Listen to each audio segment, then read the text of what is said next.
نبی پاک نے بڑی مونچھیں نہیں پسند کی، حضور کو اچھی نہیں لگتی۔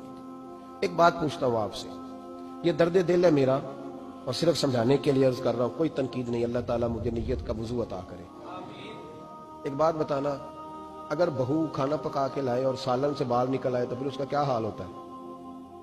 کئی تو بوڑھے پلیٹ اٹھا کے دیوار میں مارتے ہیں، ایسا ہی ہوتا ہے نا، یہ کیا ہے؟ اور اگر کبھی روٹی سے نکل آئے تو بیوی صاحبہ کا کیا حال ہوتا ہے؟ یہ کوئی طریقہ ہے کھانا پکانے کا؟ اور اللہ تعالیٰ معاف کرے، اگر کبھی ہوٹل میں چلے جائیں امیر لوگ 15,000 کا ڈنر کرنے، تو وہاں کسی سالن کی پلیٹ سے بال نکل آئے تو پھر تو پیسے کیا دینے ہیں، پھر تو ان کو اور جرمانہ ہو جاتا ہے۔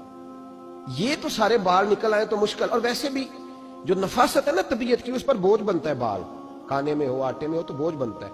تو بڑی مونچھوں والا دوست بھائی بزرگ جب پانی پیے گا تو بال پانی میں جائیں گے کہ نہیں جائیں گے؟ حکیم اور ڈاکٹر کہتے ہیں کہ کینسر کے مرض کا خطرہ ہے، اور ایک مقام پہ رسول پاک علیہ السلام نے یہاں تک فرمایا کہ جو مونچھیں پست نہیں کرتا وہ ہم میں سے ہے ہی نہیں۔ ایک شخص نبی پاک کے سامنے آیا، قاضی عبد الدائم دائم صاحب نے لکھا ہے، بڑی خوبصورت بات لکھی ہے، کہنے لگے حضور کے سامنے وہ اکثر آیا کرتا تھا تو مونچھیں بڑی تھی، حالانکہ داڑھی بھی بڑی تھی، مونچھیں بھی بڑی تھی۔ 2-4 دفعہ حضور نے باتوں باتوں میں طاعت اللفظ سمجھایا، کچھ بندے نہیں سمجھتے، طاعت اللفظ سمجھاؤ یا بڑا کھول کھول کے سمجھاؤ پر بات سمجھنے کو تیار نہیں ہوتے۔ پتہ نہیں کیا ایسا حسن ہے بھئی، جو حسن نبی پاک نے پسند نہیں کیا وہ کبھی حسن ہو سکتا ہے، کبھی خوبصورتی ہو سکتی ہے، وہ کسی کا ذاتی کلچر تو ہو سکتا ہے پر دین کی تہذیب نہیں۔